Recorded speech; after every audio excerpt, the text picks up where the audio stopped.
Meron kang account sa Philippine National Bank, Santa Ana, Davao? Yes, Mr. Chair. Meron.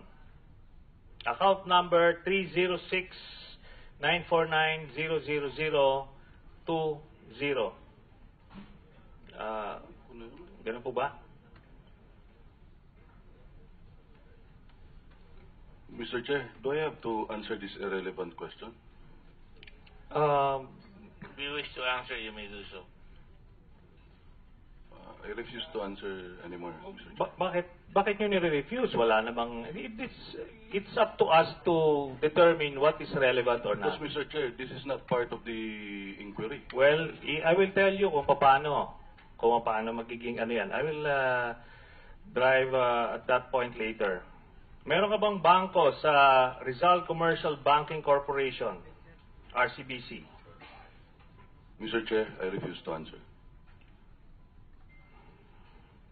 Sa Bank of the Philippine Islands, Davao, main branch.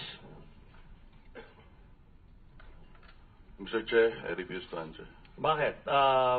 Mr. Chair, can I know kung the Vice Mayor is invoking the right against self-incrimination? You may ask him.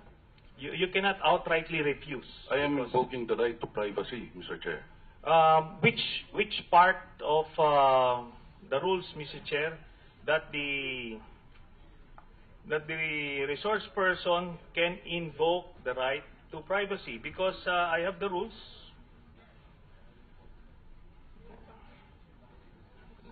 No, but let him. Mr. Chair, there is a law in the Constitution about the bank secrecy, and I have the right to privacy.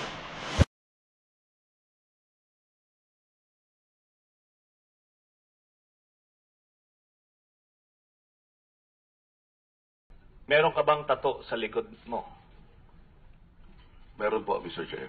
Meron. Okay. Yung tattoo mo sa likod, I can imagine it's a colored and dragon-like figure tattoo. Am I correct? I invoke my right to privacy, Mr. Chair. Okay.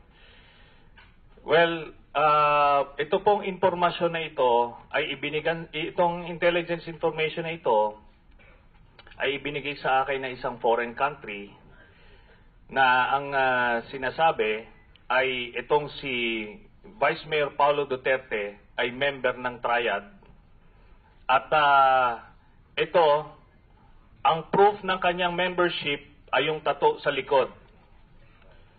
Yan ang mag-i-explain ng lahat ng ito at merong mga competition among syndicates. Dahil yan yung proof. That's the physical evidence of his membership sa Triad, yung tattoo. Ngayon, Mr. So, can you show us that, are you willing to show us that tattoo to validate or invalidate Mr. my Chair, I statement? invoke my right to privacy. Okay. The chair would like to request, respectfully, that we should not make allegations here without any basis, because Triad is a very serious accusation, and we should not abuse any of the witnesses here. I totally agree, Mr. Chairman. That's why I am presenting. Then the chair would like to counsel everyone here to be very careful, because everybody has rights here, and the chair intends to make sure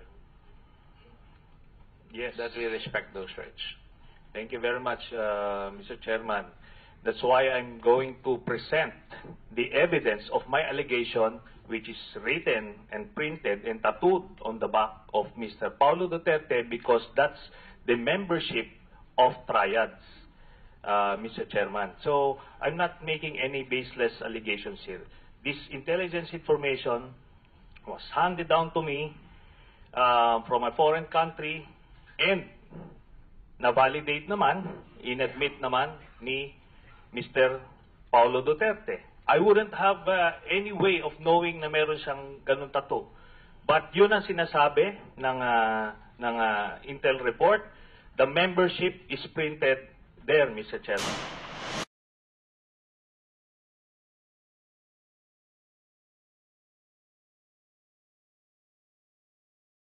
Dito sa Bureau of Customs kung hindi dito sa pagpasok ng 6.4 billion pesos.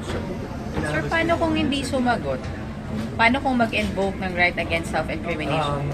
Kaya nga prepared nga ako sa scenario na magsasalita o hindi. Basta I'll be presenting evidence and information that will directly link them dito sa mga anomalies sa customs. But there's- Kasama yun sa pagpasok mo sa So, ano yung most damaging direct evidence linking the you'll have to see kasi hindi yan pwedeng a piece of evidence taken in isolation. Hindi, it's the whole context. document kasama? Thank you. You just have to kasama na. Hindi, basta tignan nyo na lang mamaya kung how it will unfold. At yun.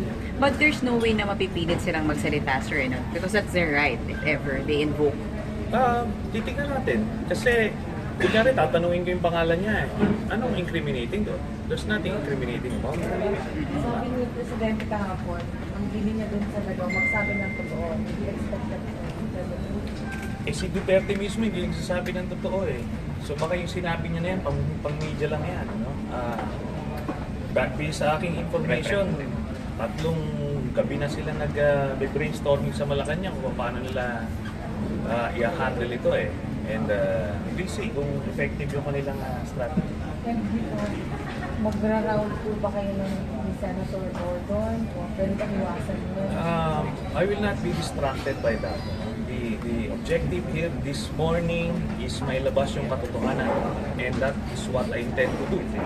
Ngayon, if there will be obstacles along the way, makikita niya how develop. How significant is this case to the legitimacy of the President's war on drugs? It's very, very critical or essential to this war on drugs campaign of President Duterte. And I will show to the public and the whole world that this war on drugs of Duterte is a fraud and it's just a cover for the true story that they are involved in the illegal drugs operations in Sir, can you give a statement lang dun sa killing ng 14-year-old na si Reynaldo de Guzman was found dead din kahapon, 30 stab wounds? Ito ay nakakalungkot, ano? At kailangan pang gawin yon na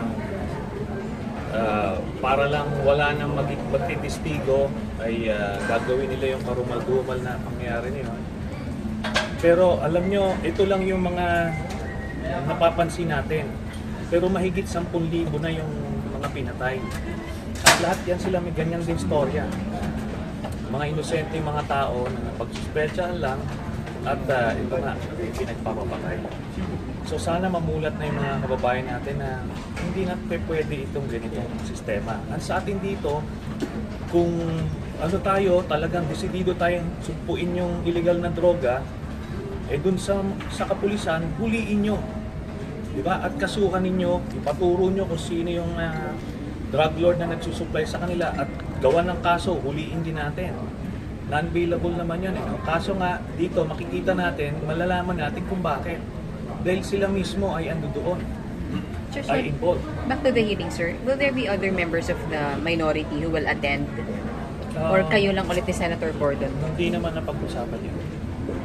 Basta sa akin dito, regardless kung sino ang pumunta, basta may labas natin yung katotohanan. Okay, thanks, sir. Thank you. Thank you, sir.